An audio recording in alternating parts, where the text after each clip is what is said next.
From the Rutgers WeatherWatcher studio, here's your Rutgers campus weather forecast.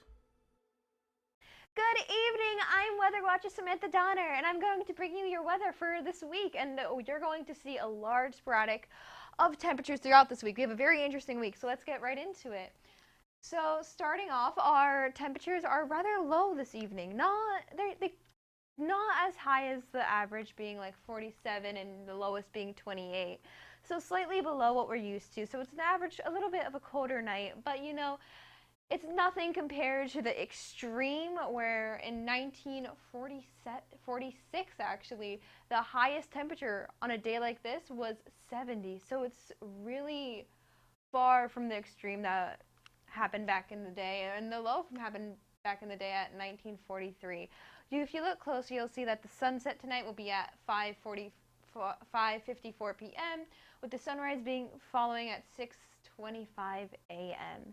So following, the current temperatures around are pretty mild, pretty cold, around the 20s and 30s, maybe mid 20s and close to the 30s. And you'll see them get a little bit warmer throughout the day as they go on. Our headlines, our main points. So if you really need to hear that information just now and get out, this is where you want to look. It's going to be a chilly night, and then throughout the week you're going to expect a lot of warm weather with a bunch of contrasts going up and down. So just be prepared for that large increase in temperature, for that decrease later in the week. And at the end of the week, you'll feel that the March temperatures, the March 50s, the March 30s, are returning again towards the end of the week. So just a large increase in temperature towards the beginning of the week with a slow decline towards the end of the week.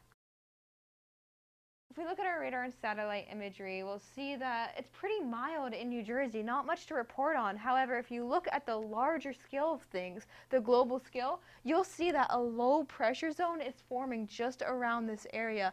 And even though the low pressure zone is all the way across the U.S., it still makes an impact all the way to New Jersey throughout the week. This low pressure zone will travel throughout America and eventually bring in warm weather with warm fronts and cold fronts that we need to be prepared for, and we're going to prepare you for that. So basically, for tonight, the lowest temperatures are going to be in the 30s or 32s, highest being in the 39s in Wildwood. Still pretty cold, pretty mild. Warmer than what we expected, but still pretty cold. But if you continue, the highest temperatures of Saturday evening will be around the 40s and 37, so just a little bit warmer, not too much. Pretty average for actually this time of month in March.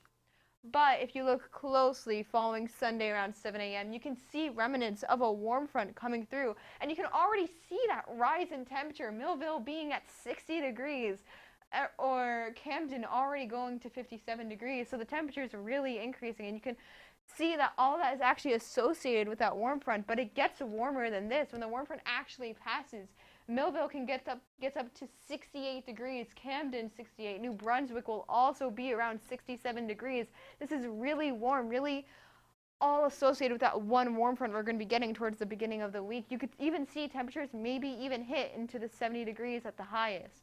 So be prepared for really warm weather around this time, around the beginning of the week.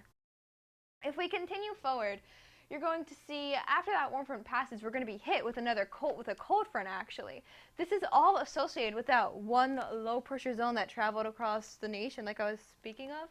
This is all due to the fronts. So expect very cold weather. Well, maybe not the coldest weather because this cold front isn't the strongest, but cold weather towards the end of the week.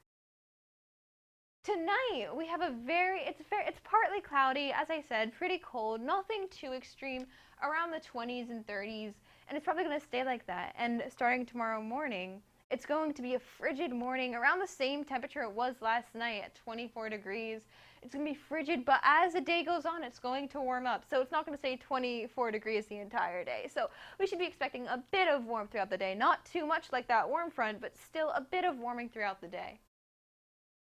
This is a 7-day forecast, so basically this is what we're going to be seeing the entire week going on. You can really see the fluctuation in temperature throughout the week, starting at Saturday at only 51 degrees, skyrocketing 20 degrees into Sunday at 71 degrees, with showers and a bit of breeze going on, the low being 52, and as the day goes on, you can see that the temperature is slowly going back, but at the end of the week, you can see we have a chance of rain. we're not entirely sure how confident we are in these scores. So if you tune back in later in the week, you can come and find out what the weather will be like towards the end of the week. But yes, the main thing about this week is the large temperature influx and change associated with that warm front. And tune in to find out more about the incoming cold front. Speaking of tuning in and following us, why don't you, if you ever have the time, you can follow us on our Facebook, our Instagram, our Twitter, or our YouTube channel. And we'll always update you with the best weather we can manage. I'm WeatherWatcher Samantha Donner. Thank you for tuning in and have a great evening.